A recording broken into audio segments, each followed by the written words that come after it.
Get back with me for my 3 days tour in Catanduanes!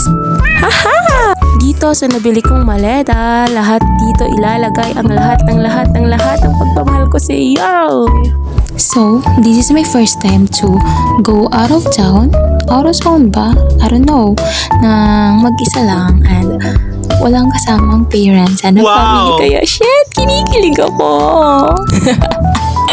Sorry na, pero ngayon lang talaga kasi ako aalis ng bahay or ng ibang lugar na walang kasamang parents like that.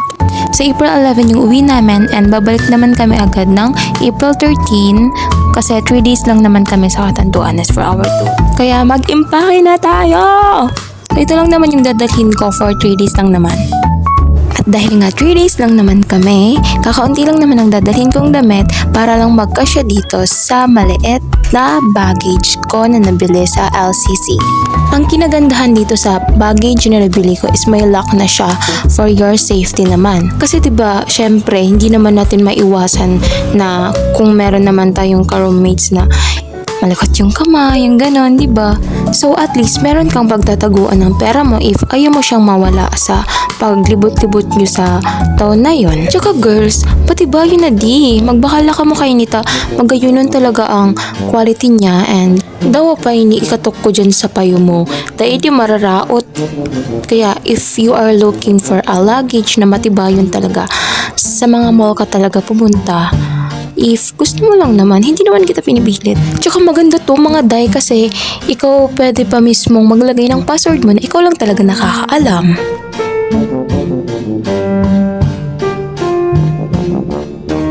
Tapos kung maarte kayo, kung ayaw nyo nagagasgasan ng iyong luggage, bumili din kayo ng cover niya para safe na safe talaga siya.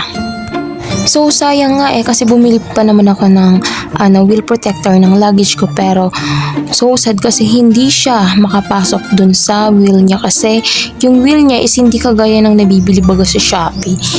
Kaya para hindi siya masayang, pinabili ko na lang siya dun sa classmates ko and bumili din naman ako ng anong tawag ba dito? Basta ganun, yung nalalagyan siya ng mga damit para mas organized.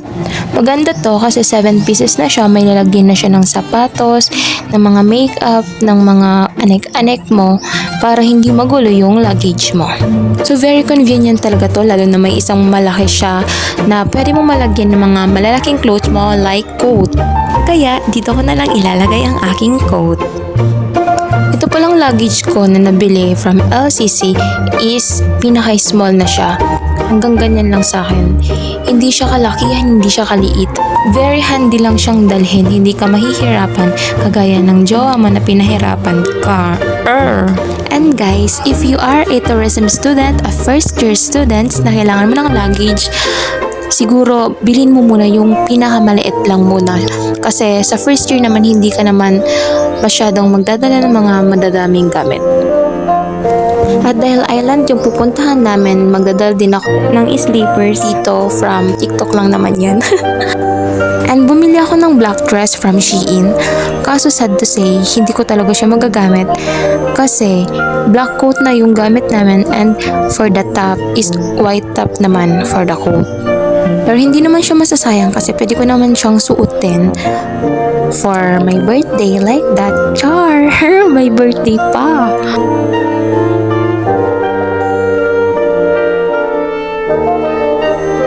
And guys, bumili pala ako ng revealing clothes ata. Hindi ko kasi alam kung anong pangalan nito.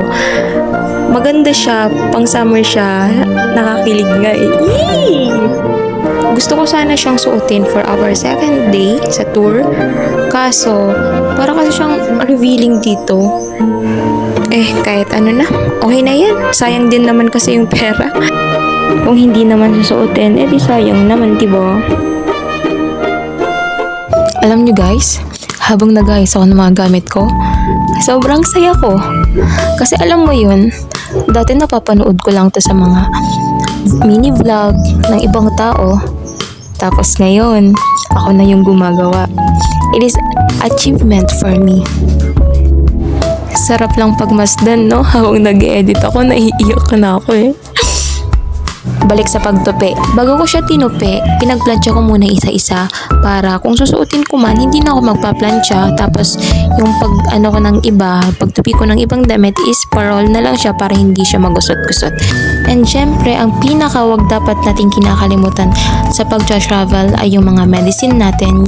Kasi yun yung pinaka-essential, like yung sakit sa ngipin, sakit sa ulo, sakit sa tiyan.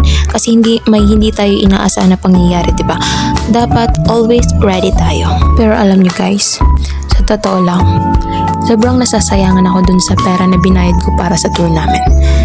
Pero sa tingin ko, pag nangyari na yon, hindi naman na ako manghihinayang. Bukod kasi dun sa pinagbayad, syempre bibili ka pa ng mga damit. Hindi naman required na lahat bago. Lahat bilhin mo. Kaso syempre, diba? Alam niyo yung part na, oo, hindi ka mayamang tao pero ayaw mong mapag-iwanan ka. Diba minsan pa nga nale-left out tayo? Kesyo, yung damit natin iba sa kanila. Kesyo yung binibili nating pagkain is mas cheap kaysa sa kanila. Diba? Kaya minsan, gusto din natin mayaman tayo. Diba? Aminin mo, ganyan ka rin. Ayun, natapos din. Saka dadada. So guys, tapos na natin ipack yung mga damit ko and yung shoes, tapos yung slippers. Then ilalagay na natin siya sa luggage. Makaalis na nga ng price ng luggage na to eh. Hanggang ngayon hindi pa din naaalis. O, diba? Kita nyo? Yung luggage pala guys na nabili ko from LCC, hindi siya manipis. Makapal siya talaga. Diba? May LCC pa talaga siyang tatak.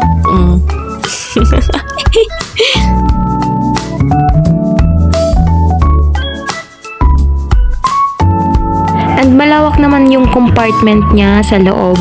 Tapos may zipper siya. Tapos may lalagyan pa siya dyan. Madaming gamit ang pwede mong mailagay dito. Pero sobrang laki niyan, hindi magkakasya talaga yung damit ko dyan. Sa sobrang dami ba naman? Uunahin ko muna yung slippers, then yung shoes. Para dun sa kabila naman yung mga damit. Sinasabi ko na nga eh, una pa lang gamit dun sa damit, wala na. Ge, itawa mo na lang yan. Nang mukha yan. Guys, di talaga siya kasya. Kaya pagbabalik talin na lang natin. Mekos-mekos mo na yan, auntie ko. Yun, nagkasya na. So, isasara na natin siya.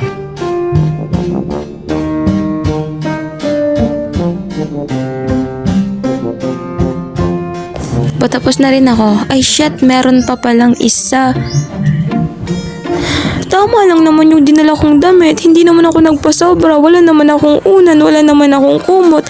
Wala naman akong towel. Ba't kaya to ganito? Mas madami kasi makeup kong dala. Chari! Siyempre kasi be, as a tourism student, dapat presentable ka. Dapat maayos ka. Kung ayaw mo ko nakikitang naka-makeup, pumikit ka na lang. Huwag kang batok ng batok dyan. Kasi alam mo yun, nonsense naman kasi yung mga pinagsasalita nyo. Siyempre, kung gusto ng isang tao maging presentable, gagawin nila yun. Kung sa tingin nila dun sila maganda, edi go for it. Huwag natin pakialaman yung tao, okay? Sa sobrang dada ko, patapos na tayo. And ito na, tapos na nga tayo guys. Kaso hindi pa pala siya nakasara.